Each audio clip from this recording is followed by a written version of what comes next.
This is the first sermon in a 5-week series in which we're asking the question, how are you feeling? Over the coming weeks, we're going to explore what the Christian faith has to say to us when we find ourselves feeling fearful or angry or sad or joyful. But today we kick off the series by considering what the Christian faith has to say to us about feelings of love. In English, this single word love can be used to describe a whole host of different feelings. In different contexts, love sometimes refers to the kind of practical care and compassion that can compel us to help someone in need. Love sometimes refers to the deep concern, companionship and affection that can exist between close friends. Love sometimes refers to the phenomenally strong protective bonds that can exist within a family. And of course, this word love sometimes refers to the powerful feelings of attraction and desire and passion that can be experienced when, as we say, two people fall in love. So this single English word love can refer to a whole host of quite different feelings, which means that when someone proclaims that they really love roast beef and Yorkshire pudding, that is in no way equivalent to them saying that they really do love their children. And neither of those is in any way equivalent to them saying that they really do love the person with whom they have fallen madly in love.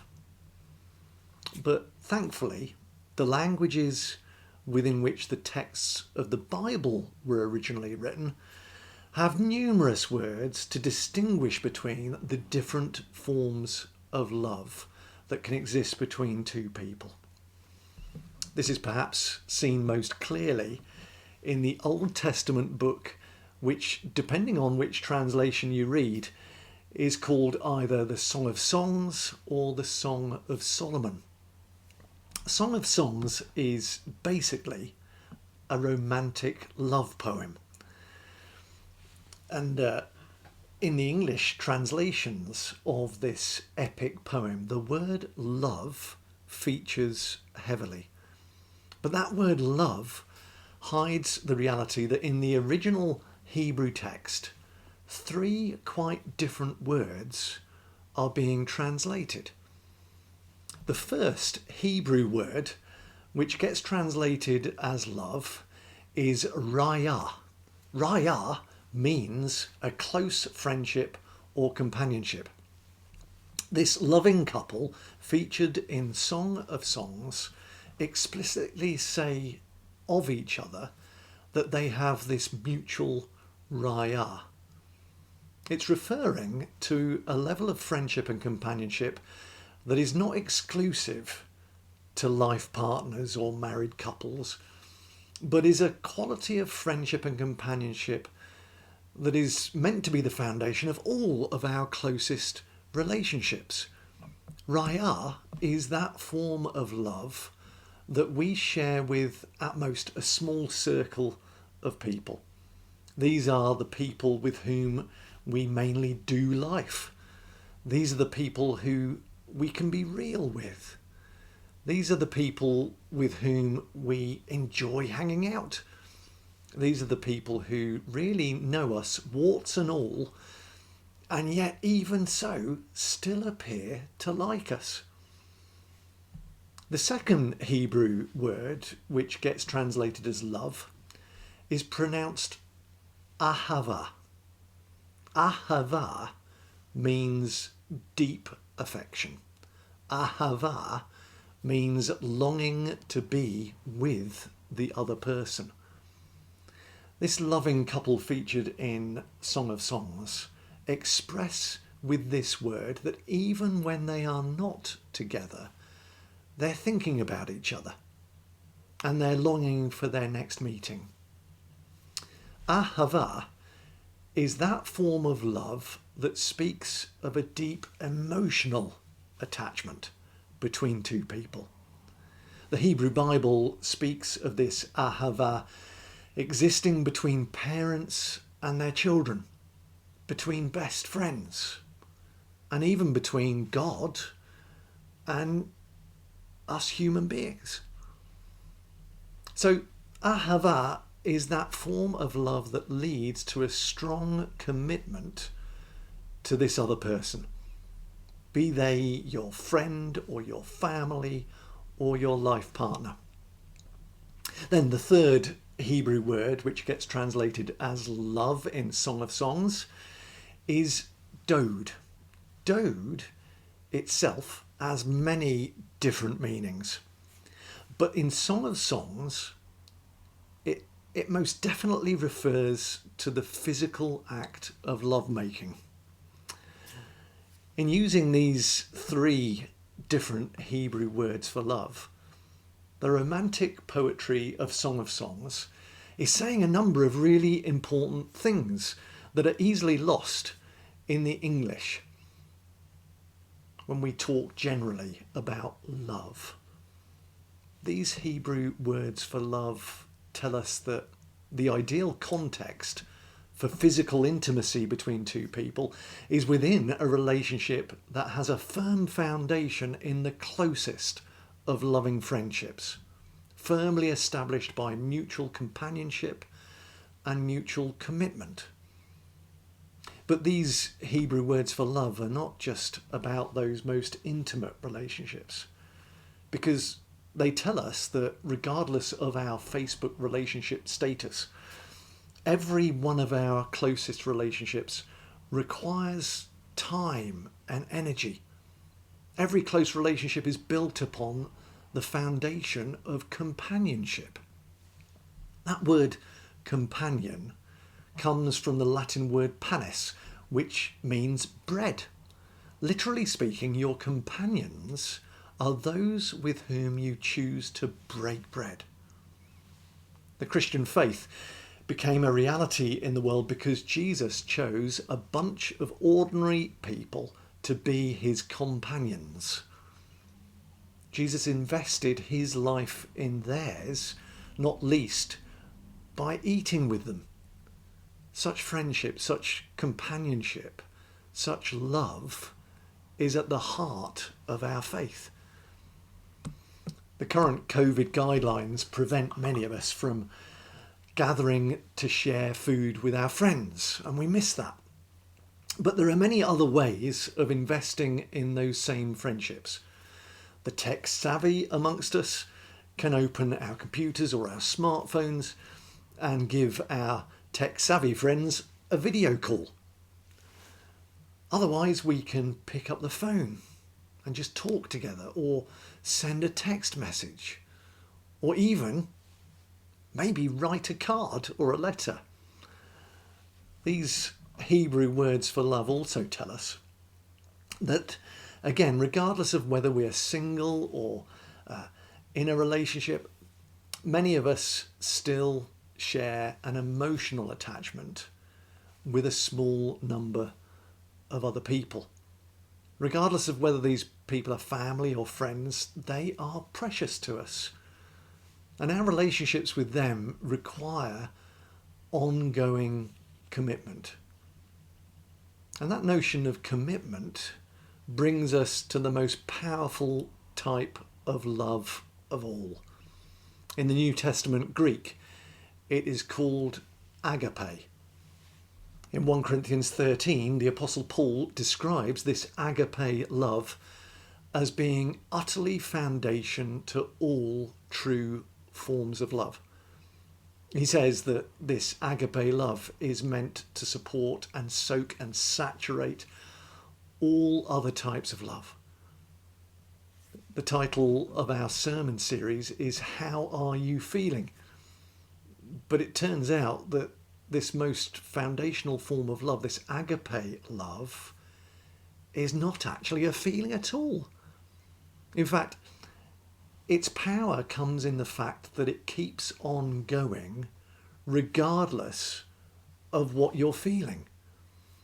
Agape love is a choice we make. It is an act of the will. It has been described as the steady intention of the will to another's highest good. Paul famously says of this agape love that it is patient, it is kind, it does not envy, it does not boast, it is not proud, it does not dishonour others, it is not self-seeking, it is not easily angered, it keeps no record of wrongs, it does not delight in evil but rejoices with the truth. It always protects, always trusts, always hopes, always perseveres. The reality of your agape love really proves itself not when you're feeling confident, but when you're feeling fearful. Not when you're feeling calm, but when you're feeling angry. Not when you're feeling happy, but when you're feeling sad. And likewise, on those occasions when you are at your worst, when you yourself are being impatient or unkind, when you're self-seeking and easily angered and taking careful note of other people's faults, then the reality of other people's agape love to you will be revealed in the way that they, in spite of the way you're behaving, will patiently go on seeking the best for you. The Apostle Paul makes the bold claim that love like this agape love upon which we all depend, outlasts everything else. Indeed, he claims that it even outlasts death. And this is especially important for us to get hold of and to keep hold of at this difficult time, when we're continuing to pass through a global pandemic within which the terrible reality of death is all around us.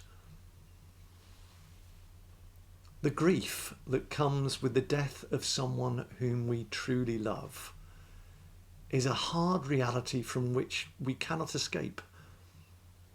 This true grief is the flip side of true love. But as the poet Alfred Lord Tennyson famously wrote after the death of his own dear friend Arthur Hallam, I hold it true whate'er befall, I feel it when I sorrow most. 'Tis better to have loved and lost than never to have loved at all.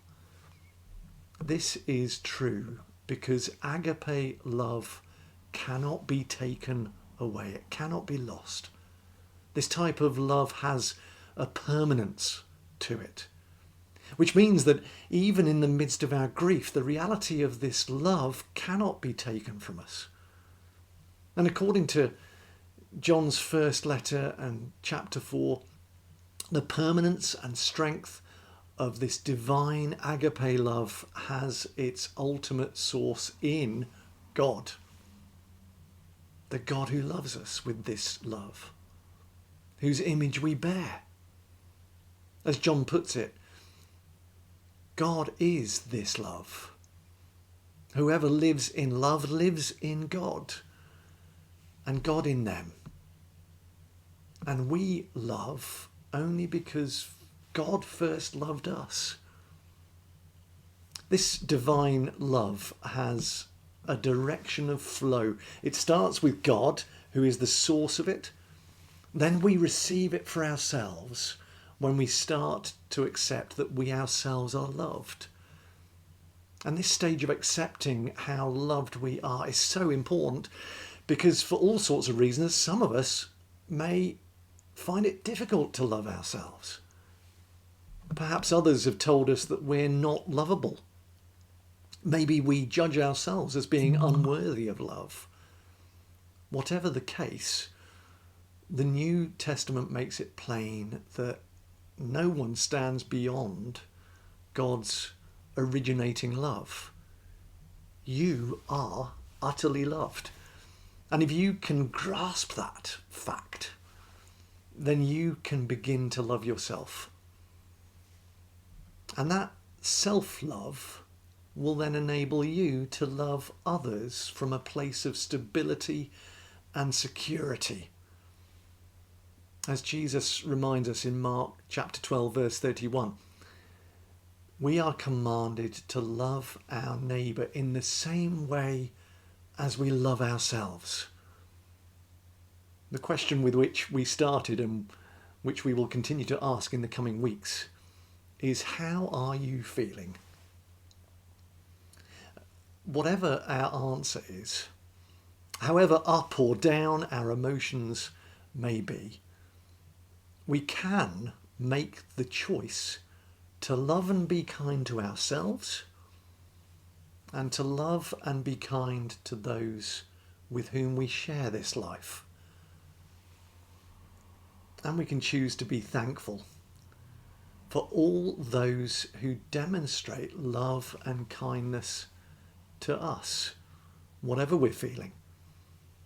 So as we continue to pass through this difficult time, as feelings come and feelings go, may you continue to know and to share the reality of divine love for you and divine love for others. May God bless you in the coming weeks.